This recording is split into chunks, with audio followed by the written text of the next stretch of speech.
Ang Japan ay nagkakaroon na ng kakayahang makabalik bilang isang global superpower ulit sa mundo. Unti-unting umaakyat ang antas ng ekonomiya ng Japan at kung malalagpasan nila ang mga kasalukuyang hamon ng bansa ay hindi malabong mangyari kagad ito.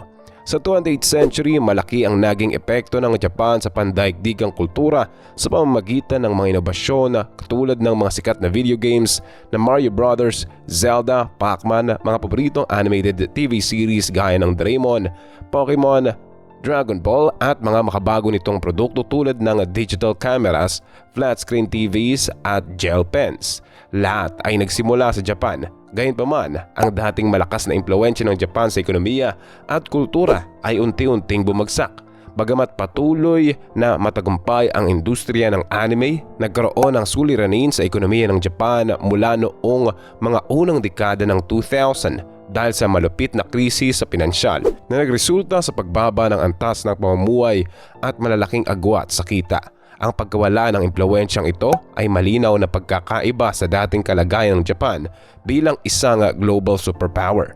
Maaring matrace ang mga ugat ng pag-aantala sa ekonomiya ng Japan sa krisis noong huling bahagi ng 20th century, kung saan nagkaroon ng pagbagsak ng bubble sa kalakal ng ari-arian, malalaking utang, mataas na kawalan ng trabaho at pagkalugi ng kayamanan. Tinawag itong lost decade.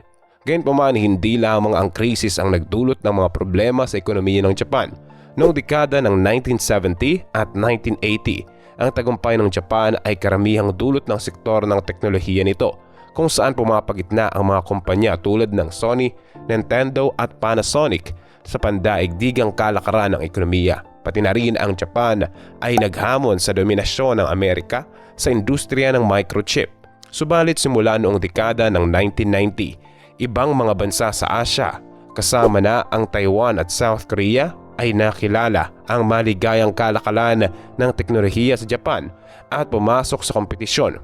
Binago ang larangan at nakaapekto sa dominasyon ng Japan sa teknolohiya.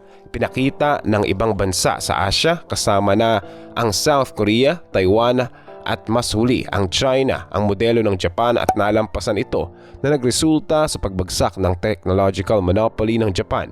Kasabay ng krisis sa pinansyal, nahulog ang Japan sa pag-aantala at bumaba ang internasyonal na kahalagahan nito. Gayunpaman, may pag-asa para sa pagbabago noong 2023 sapagkat lumaki ang GDP ng Japan ng 2.7% noong unang quarter, nagbibigay ng senyales ng potensyal na pag-usbong ng ekonomiya. Ang pagbagsak ng Japan ay pangunahing sanhi ng kanyang krisis sa pinansyal at pagtaas ng kompetisyon mula sa mga bansa tulad ng South Korea, China at Taiwan. Bagamat may mga suliranin, ang kakulangan ng Japan na mag-angkop at malunasan ang mga pagkatalo ay nagpigil sa kanyang pag-unlad sa loob ng mahigit na 3 dekada. 4 na pangunahing isyu sa struktura ang nagdudulot ng suliranin sa ekonomiya ng Japan. Una, may kakulangan sa trabaho sa Japan. Sa isang rate ng kawalan ng trabaho na 2% lamang, nahihirapan ang mga kumpanya na makahanap ng mga manggagawa. Ang kakulangan na ito ay nagmumula sa pagtanda ng populasyon ng Japan, traditional at cultural norms na naglilimita sa partisipasyon ng mga kababaihan sa paggawa at mahigpit na mga batas sa imigrasyon. Pangalawa, may mga problema ang mga Japanese companies sa pag-expand. Sa Japan, ang ecosystem ng mga startup ay nagkakaroon ng mga suliranin hindi magluwal ng malalaking multinational companies dahil sa ilang pangunahing dahilan. Una, may kakulangan sa mga venture capitalist na handang mamuhunan sa mga high-risk na mga startup sapagkat mas pinipili ng mga punes na mamuhunan sa mga mas ligtas at itinatag ng negosyo kaysa sa mga risky projects. Bukod dito, kadalasang inuuna ng mga startup sa Japan ang kakayahang kumita sa maikli ng panahon kaysa sa pangmatagalan na paglago upang maakit ang mga mamumuhunan na nagiging sagabal sa kanilang pangmatagalan na potensyal. Bukod pa rito, maraming kumpanyang Hapones ang nakatuon lamang sa pambansang merkado kaya't hindi nakakakuha ng pagkakataon sa paglago at sa pagpapalitan ng kaalaman na makukuha sa internasyonal na merkado. Ang mga kombinasyon na ito ay nagreresulta sa mas mabagal na paglago, mas mababang antas ng pag-aambag sa inobasyon at kahirapan sa pagtugon sa mga hamong pang-ekonomiya na nagiging sanhi ng stagnasyon sa productivity ng paggawa sa Japan. Sa kaibahan ng mga kanluraning bansa, na sinusukat ang trabaho batay sa mga resulta, inuukit ng Japan ang mahabang oras ng pagtatrabaho na nagdudulot ng mga isyu sa lipunan tulad ng mataas na bilang ng pagpapakamatay at nag-aaksaya ng productivity. Sa buod, nahihirapan ang ekosistema ng mga startup sa Japan dahil sa kakulangan ng suporta mula sa venture capital, pagtutok sa maikli ng panahon na nakakayahang kumita, limitadong pag-angkla sa international expansion at kultura ng sobrang pagtatrabaho na nagdudulot ng pinsala sa lipunan at productivity. Ang kultura ng trabaho sa Japan ay nag-uukit ng mahabang oras ng trabaho sa halip na productivity na nagre-resulta sa nasasayang na oras at hindi kahusayan. Bukod pa rito, ang promosyon sa Japan ay depende ng malaki sa seniority kaysa kakayahan ng bawat isa na nagdudulot ng pagkaantala ng mga kabataan at mga magagaling na tao mula sa pagkamit ng mga matataas na posisyon sa liderato at nagpapabagal sa adaptasyon ng mga kumpanya sa mga bagong teknolohiya. Ang rigidong sistema ng promosyon na ito ay nagpapangalaga rin sa pag-aalinlangan sa mga empleyado na lumipat ng kumpanya. Upang malutas ang mga problemang ito, maaaring mapakinabangan ng Japan ang mga mataas na pamumuhunan mula sa ibang bansa na kahit paano'y mababa noong mga nakaraang panahon, ngunit ngayon ay nagpapakita ng mga senyales ng paglago. Ang pagdagsa ng mga dayuhang kumpanya at mamumuhunan na ito ay maaaring magdala ng mga kulturang trabaho, makatulong sa paglago ng mas malalaking negosyo at makapag-akit ng mga magagaling na dayuhang manggagawa. Maaaring makikinabang ang Japan mula sa mga kumpanyang naghahanap ng alternatibo sa China dahil sa mga isyu sa politika nito. Bukod pa rito, maaaring maglaro ng mahalagang papel ang Japan sa pag-aambag sa global na kakulangan sa supply ng mga semiconductor. Ang karamihan ng mga semiconductor ay ginagawa sa Taiwan at South Korea na maaaring maapektuhan ng impluwensya ng China. Upang tiyakin ang isang maayos na supply, maaaring magtatag ang mga kumpanya ng microchip ng mga pabrika sa Japan, isang mas ligtas na lokasyon na may malalakas na koneksyon sa kanluran. Ayon sa ulat ng Computer World, mas lalong nagiging atraktibo ang Japan na madalas tinatawag na Land of the Rising Sun para sa mga negosyo na naglalayong magkaroon ng proteksyon laban sa posibleng mga hamon mula sa China. Ngunit hindi iyan ang buong kwento. Sa mga nagdaang taon, masipag ang pamahalaan ng Japan na pagbutihin ang intellectual property ng bansa at pamumuhunan sa research and development o R&D. Bagamat ito ay isang positibong pag-unlad para sa teknolohikal na pag-usbong ng Japan, ito rin ay isang salik na malamang na mag-aakit ng mas maraming dayuhang kumpanya, lalo na ang mga nasa sektor ng teknolohiya na umaasa sa malakas na ekosistema ng intellectual property. Bukod dito, isa pang mahalagang salik na maaaring magtulak ng foreign investments at exportation na mahalaga para sa mga Japan businesses ay ang pagbaba ng halaga ng yen.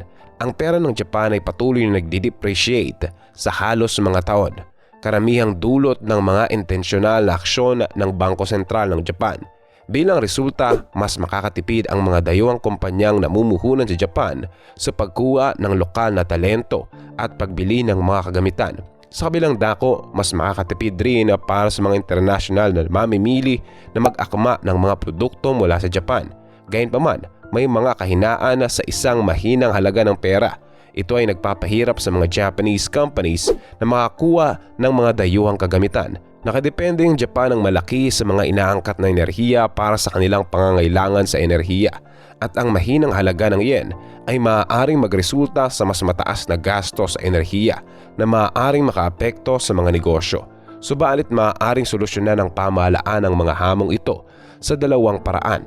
Una, may malalaking potensyal ang Japan para sa paglago ng mga mapagkukunan ng renewable na enerhiya tulad ng hangin, solar at geothermal na enerhiya na nag-alok ng solusyon para sa isang pangangailangan sa enerhiya. Pangalawa, namumuno ang Japan sa pag-promote ng mga kasunduang pangkalakal sa buong mundo, gaya ng kanilang Free Trade Agreement sa European Union. Sa pag-alala sa mga salik na ito, ang Japan ay tila handang mag-akit ng malalaking pamumuhunan mula sa dayuhan sa mga darating na taon. Ang pagdagsa nito ay maaaring magbigay buhay sa iba't ibang aspeto ng bansa, Kasama na ang kultura ng negosyo nito, productivity at international na koneksyon na nasa huli ay makakatulong sa mga lokal na kumpanya na kinakaharap ang mga hamong panglago. Bukod pa rito, tila malugod ang pananaw ng pamahalaang Hapones sa pagturing sa internasyonal na pag-usbong bilang landas upang muling buhayin ang bansa.